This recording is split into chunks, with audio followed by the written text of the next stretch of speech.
Bonjour chers amis auditeurs de la radio Joie de Vivre. Bonjour chers amis internautes. Aujourd'hui nous sommes heureux de vous retrouver dans ces moments de grâce afin de partager à nouveau la parole de Dieu. L'actualité de ces derniers jours à propos de la violence conjugale ainsi que des féminicides met en lumière une triste réalité de notre société. Souvent, très souvent, trop souvent, les femmes sont victimes de violences. Aujourd'hui, nous tâcherons avec la parole de Dieu d'aller à la racine de ces problèmes afin de tâcher, avec l'aide de Dieu, de l'en extirper. Notre message d'aujourd'hui s'intitule « Fille du Père ». Je vous invite à incliner la tête avec moi pour un moment de prière.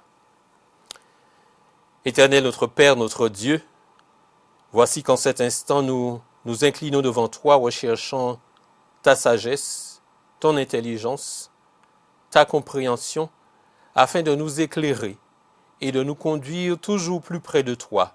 En Jésus, nous t'avons prié, que toute gloire te revienne. Amen. Les femmes constituent la plus grande moitié de l'humanité. On dit beaucoup de choses à propos des femmes, des choses parfois positives, mais souvent des choses négatives. Et ce que dit quelqu'un justifie, à ses yeux en tout cas, le traitement qu'il fait subir aux femmes. Rappelons-nous cet épisode de l'histoire des enfants d'Israël, qui se trouve dans Nombre chapitre 25, les versets 1 à 3, à propos justement des femmes de Moab. Voilà ce qui est dit. Israël demeurait à Sittim, et le peuple commença à se livrer à la débauche avec les filles de Moab. Elles invitèrent le peuple au sacrifice de leur Dieu, et le peuple mangea et se prosterna devant leur Dieu. Israël s'attacha à Béal-Péor, et la colère de l'Éternel s'enflamma contre Israël. Il faut dire que peu avant cet épisode, par 3 fois, un prophète nommé Balaam, payé par un roi ennemi des enfants d'Israël, Balak, avait essayé de maudire Israël et n'y était pas parvenu. Et donc, voyant qu'il n'arrivait pas à ses fins, Balaam a conseillé à Balak d'utiliser les femmes de son pays afin de pervertir les enfants d'Israël. Voyez-vous, tant que le peuple était protégé par Dieu du prophète malfaisant, rien ne lui est arrivé. Et tant que notre sort dépendra de Dieu, rien de fâcheux ne nous arrivera. Dès lors que notre sort dépend de nous-mêmes, nous sommes en danger si nous ne nous appuyons pas sur Dieu dans nos choix. Des femmes donc, dans le cas de Moab, ont été utilisées pour conduire le peuple dans la déchéance, la débauche et l'idolâtrie. Et ça montre le côté négatif des femmes. Souvent, lorsqu'on les observe, on constate qu'en matière d'habillement, les femmes adoptent un comportement beaucoup plus outrancier, beaucoup plus osé.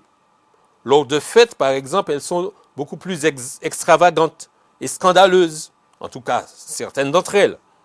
Et certains, justement, utilisent ou se justifient de leur comportement envers les femmes sur ces bases-là.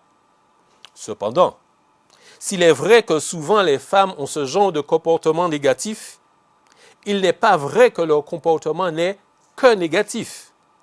La Bible a des exemples positifs de la gente féminine. Esther, par exemple, à l'instar de Jésus, a décidé de sacrifier sa vie pour autrui. Et nous trouvons cela, par exemple, dans Esther, chapitre 4, verset 15, où il est dit « Esther envoya dire à Mardochée, « Va, rassemble tous les Juifs qui se trouvent à Suse, et jeûnez pour moi, sans manger ni boire pendant 3 jours, ni la nuit, ni le jour. Moi aussi, je jeûnerai de même avec mes servantes, puis j'entrerai chez le roi, malgré la loi, et si je dois périr, je périrai. » Donc Esther a pris la décision de sacrifier sa vie s'il le fallait pour sauver ses congénères. Dans la Bible, comme dans la vie, nous avons à la fois des exemples négatifs et des exemples positifs à propos des femmes. Pour ne citer que quelques noms, Dina, la fille unique de Joseph, de Jacob, Tamar, la femme de Potiphar, les femmes de Moab dont nous venons de parler, Jézabel, la mère de Jacques et Jean, Ruth, Marie, Marie-Madeleine, les femmes de Galilée, l'épouse de l'agneau, ou encore la femme prostituée dans l'Apocalypse. Tout ça, ce sont des exemples à la fois positifs et négatifs que nous trouvons dans les Écritures à propos des femmes. Elles, nos femmes, nos sœurs, nos mères, nos filles, elles sont le pire de l'homme. Elles peuvent l'amener au plus profond des gouffres. Elles sont le meilleur de l'homme. Elles peuvent l'élever au plus haut des cimes. Les femmes sont le catalyseur de l'humanité pour le bien ou pour le mal. Elles sont les ailes de l'humain. Mes chères sœurs, vous avez un pouvoir que Dieu vous invite et vous incite à utiliser à bon escient. Ne dit-on pas que ce que femme Dieu veut, c'est parce qu'une femme, toujours, ou du moins très souvent, arrive à ses fins. Et vous, chères sœurs, chères femmes, chères filles, vers quelle fin dirigez-vous vos efforts? Revenons à Ève, la toute première femme, et regardons comment elle a été considérée par le tout premier homme. Dans sa toute première déclaration à propos d'une femme, Adam déclare dans Genèse 2, verset 23, « Voici cette fois celle qui est os de mes os et chair de ma chair. On l'appellera femme parce qu'elle a été prise de l'homme. » Et quelque temps plus tard, Adam fait une deuxième déclaration à propos d'Ève et il dit, dans Genèse chapitre 3, en parlant d'Ève, « Celle que tu as mise à mes côtés. »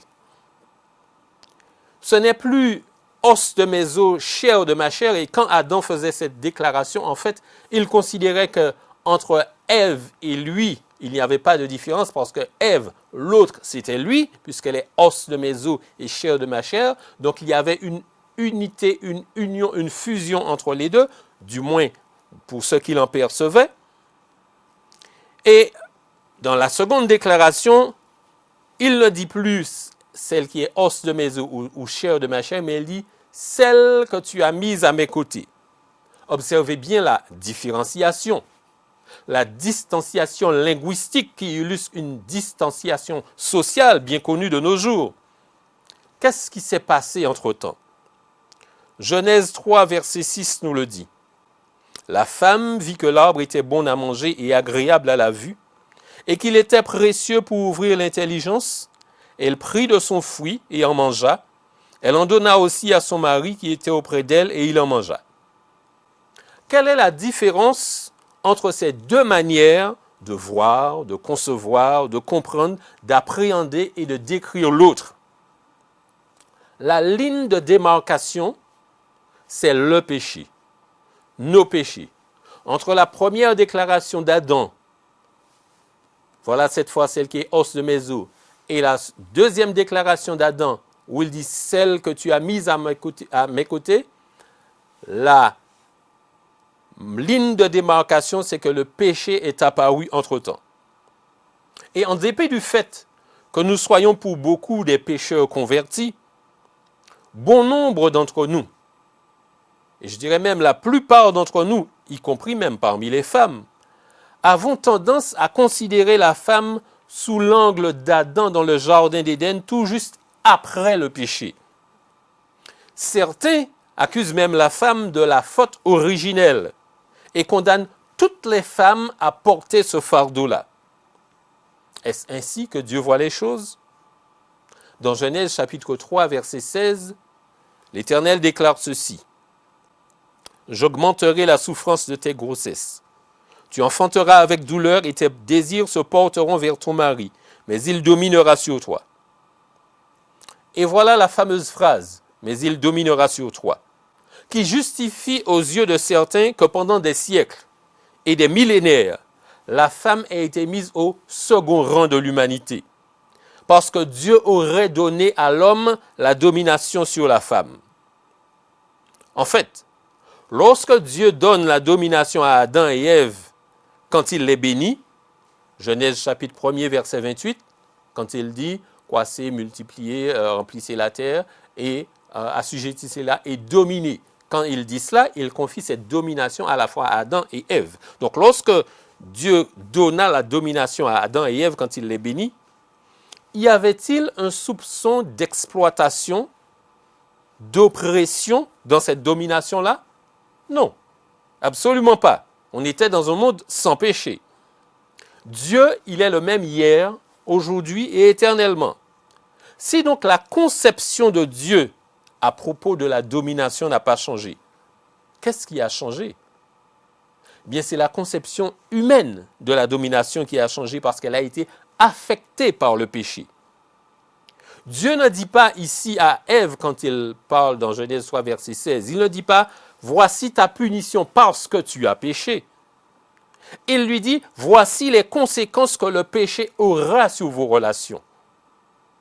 Ce n'est pas Dieu qui décide d'infliger une punition millénaire à la femme, non. C'est simplement la conséquence du péché sur les relations humaines qui avait d'ailleurs déjà été illustrée par la déclaration d'Adam lorsqu'il disait à Dieu en parlant d'Ève, « Celle que tu as mise à mes côtés », indiquant par là même à Dieu comme si c'était sa faute à lui. Donc, rappelez-vous aussi la raison pour laquelle Dieu a créé l'homme. L'homme dans le sens générique, l'humanité. Il le dit dans Genèse chapitre 1er, verset 26. « Faisons l'homme à notre image ». Donc Dieu a créé l'homme et la femme pour que les deux soient à son image. Faisons, dit-il, pluralité. Et dans cette composition plurielle de la divinité, y a-t-il une relation de domination ou d'exploitation de l'un sur l'autre au sein de la divinité? Non, absolument pas. Pourquoi donc l'homme fait à l'image de la divinité aurait-il dans sa relation avec l'autre une composante de domination ou d'exploitation? L'idée même de domination ou d'exploitation est totalement étrangère à ce que Dieu avait voulu pour nous dès le départ et qu'il veut toujours pour nous d'ailleurs jusqu'à maintenant. L'idée qui veut que l'homme domine dans le sens d'exploite la femme est étrangère au plan de Dieu qui a créé l'homme et la femme à son image. Le principe d'exploitation n'existe pas au sein de la divinité. D'ailleurs, l'idée qui veut que parce qu'Ève a péché la première, qu'elle porte une tâche originelle, cette idée-là non plus n'est pas biblique. Dans le plan de Dieu pour nous, il y a un élément essentiel à ne jamais mettre de côté, c'est celui du choix. Tout ce que Dieu fait pour nous est basé sur le choix que nous faisons d'adhérer ou de ne pas adhérer au plan qu'il nous propose. Quand Ève a mangé du fruit, elle a fait un choix. Quand elle en donne à son mari et qu'il en mange, il fait aussi un choix. Il n'y a pas de primauté dans le péché. Tous ont péché et sont privés de la gloire de Dieu, nous déclare l'apôtre Paul dans Romains chapitre 3. Les deux ont donc choisi de s'éloigner du plan de Dieu. Pourquoi une seule doit-elle en payer le prix? Le péché d'Ève n'obligeait pas Adam à en faire de même. La faute repose donc sur les deux. Pourquoi justifions-nous donc, ou pourquoi certains justifient-ils l'exploitation de la plus petite moitié de l'humanité, c'est-à-dire les hommes, sur la plus grande moitié de l'humanité, c'est-à-dire les femmes? Parce qu'elle a péché en premier. Cette justification ne tient pas bibliquement. Et c'est pour nous débarrasser de ces idées-là que le Christ est venu. Dans Galates chapitre 3, versets 26 à 28, l'apôtre Paul déclare ceci. « Car vous êtes tous fils de Dieu, par la foi en Jésus-Christ. Vous tous qui avez été baptisés en Christ, vous avez revêtu Christ. Il n'y a plus ni grec, ni juif, ni grec, il n'y a plus ni esclave, ni libre, il n'y a plus ni homme, ni femme, car vous êtes tous un en Jésus-Christ. » Jésus-Christ est donc venu rétablir les choses telles qu'elles étaient à l'origine. Dieu n'est pas dans ce plan d'exploitation, de soumission et d'oppression de l'homme par l'homme et de domination de l'homme sur la femme ou inversement. Pendant trop longtemps, les femmes ont souffert de ce qu'on leur a fait porter la faute originelle. Cela arrive encore aujourd'hui, même dans l'Église, même au sein des foyers. Et le Christ est venu pour libérer chacun d'entre nous. Un autre texte est souvent utilisé pour justifier l'assujettissement de la femme par l'homme. C'est ce verset bien connu de l'épître de Paul aux Éphésiens, chapitre 5, verset 22, qui dit « Femmes, soyez soumises à vos maris ». Mais examinons ce qui précède cette déclaration de Paul, à partir du verset 17 du chapitre 5 toujours. Voilà ce qu'il dit. « C'est pourquoi ne soyez pas inconsidérés, mais comprenez quelle est la volonté du Seigneur. Ne vous enivrez pas de vin, c'est de la débauche. Soyez au contraire remplis de l'esprit. Entretenez-vous par des psaumes, par des hymnes et par des cantiques spirituels, chantant et célébrant de tout votre cœur les louanges du Seigneur. Rendez continuellement grâce pour toutes choses à Dieu, le Père, au nom de notre Seigneur Jésus-Christ, vous soumettant les uns aux autres dans la crainte de Christ. » Donc, remarquez tout ce que l'apôtre Paul incite les chrétiens à faire, et les époux en particulier, et remarquez particulièrement le verset 21 qui intervient tout juste avant le verset 22 qui est si bien connu. Le verset 21, je rappelle, nous dit « Vous soumettant les uns aux autres dans la crainte de Christ ». C'est seulement lorsque l'on est dans la dynamique de la soumission réciproque que la soumission devient possible. Car cette soumission-là, elle est volontaire. Elle n'est pas imposée. D'ailleurs, le modèle qui est donné est celui de l'amour de Christ envers l'Église. Il n'est pas question d'assujettissement, il n'est pas question d'oppression, mais il est question d'un amour qui se sacrifie. C'est ça l'exemple du Christ, c'est ça l'exemple qui est donné. Comment peut-on donc à la fois se sacrifier pour une personne et l'opprimer en même temps? Cela n'est pas possible, n'est-ce pas? Mais si on se soumet à quelqu'un, donc une soumission volontaire, alors on peut se sacrifier pour cette personne. Voilà la perspective que Dieu nous donne. Une soumission mutuelle et réciproque parce que nous sommes dans l'esprit que l'autre, c'est moi, tout comme Adam lorsqu'il vit Ève pour la première fois.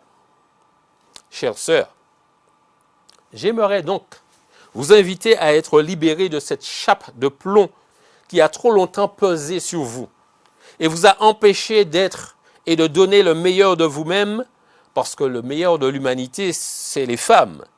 C'est grâce à Ève qu'Adam a pu s'épanouir.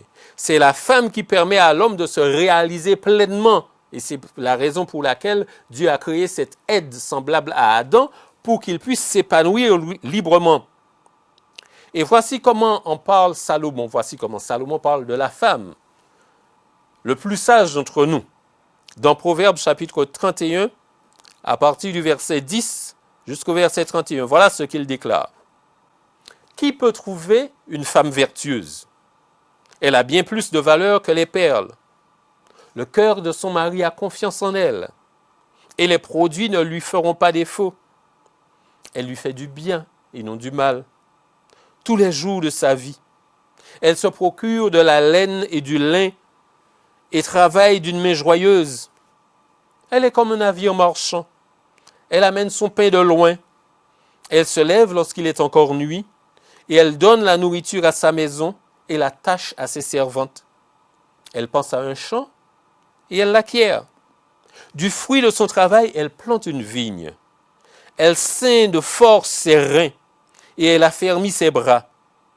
Elle sent que ce qu'elle gagne est bon. Sa lampe ne s'éteint point pendant la nuit. Elle met la main à la quenouille et ses doigts tiennent le fuseau. Elle tend la main au malheureux. Elle tend la main à l'indigent. Elle ne craint pas la neige pour sa maison, car toute sa maison est vêtue de cramoisis. Elle se fait des couvertures. Elle a des vêtements de fin lin et de pourpre. son mari est considéré aux portes. Lorsqu'il siège avec les anciens du pays, elle fait des chemises et elle les vend, et elle livre des ceintures aux marchands. Elle est revêtue de force et de gloire, et elle se rit de l'avenir. Elle ouvre la bouche avec sagesse, et des instructions aimables sont sur sa langue. Elle veille sur ce qui se passe dans sa maison, et elle ne mange pas le pain de paresse. Ses fils se lèvent et la disent heureuse. Son mari se lève et lui donne des louanges. Plusieurs filles ont une conduite vertueuse, mais toi, tu les surpasses toutes. La grâce est trompeuse et la beauté est vaine. La femme qui craint l'Éternel est celle qui sera louée. Récompensez-la du fruit de son travail et qu'aux portes ses œuvres la louent. Fin de citation. Ce que décrit ici Salomon, il y a beaucoup de femmes qui le vivent. Ce travail sans arrêt, sans une plainte. Mais la manière dont Salomon termine ce chapitre n'est pas toujours vraie pour elles. Elles ne sont pas toujours louées pour ce qu'elles font, pour les sacrifices qu'elles font. Combien de fois elles se privent pour que leur mari, lorsqu'il est là, et leurs enfants ne manquent de rien. S'il est vrai, comme nous l'avons dit au départ, que souvent les femmes sont négatives ou scandaleuses dans leur comportement, il faut aussi que nous nous rappelons que c'est une femme qui, sans le secours d'un homme, a mis au monde celui qui nous a rachetés. C'est une femme qui a choisi la bonne part qui ne lui sera point ôtée. C'est une femme qui a accompagné jusqu'au bout le Christ à Golgotha. C'est une femme qui, la première, a été témoin de sa résurrection. C'est une femme qui a annoncé au monde la résurrection. Il en faudra beaucoup à un homme pour arriver à dépasser une femme en matière de générosité, de fidélité, d'esprit de sacrifice, d'ingéniosité, de capacité à consoler, réconforter et aimer. Et comme l'a dit un poète martiniquais, foot femme fort donne. Foot femme fort, les femmes fait tant, fait force pour fort. Mes chères sœurs, utilisez donc cette énergie pour le bien. Que l'on parle de vous en bien. Que vous éleviez les hommes qui vous entourent au plus haute cime. Dieu vous a fait femme et vous êtes la mère de tous les vivants. Les hommes doivent non seulement la vie physique aux femmes, mais ils leur doivent aussi la vie sociale et la vie affective. Et les femmes peuvent encore apporter à l'homme cette vie spirituelle pour leur indiquer la voie qui mène au Christ. Mes chères sœurs, soyez des lumières dans vos foyers, dans votre entourage, à l'église et où que vous soyez. Que Dieu vous bénisse tous. Amen.